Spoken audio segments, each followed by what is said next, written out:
How to run a vulnerability scan.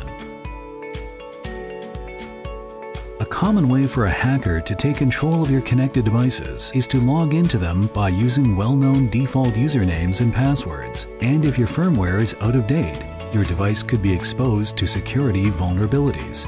The vulnerability scan allows you to scan your smart IoT devices for these weaknesses, so you can take steps to fix what is found. It's a good idea to run this scan after installing a new device and connecting it to your network. To start using the vulnerability scan, tap or swipe up on devices. Tap the scan icon near the top right.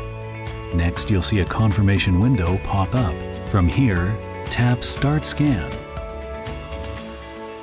You'll see a yellow icon to the left of any vulnerable device, as well as a message at the bottom of your screen telling you how many of your devices are at risk. To learn more, tap Get Details. In the result details, you'll see a list of vulnerable devices and the actions required to secure them. For your security, you should implement these changes right away. Once your devices are secure, you can run the scan again. The warning symbols should now be gone. It's a good idea to run a scan from time to time to make sure your device's firmware isn't out of date.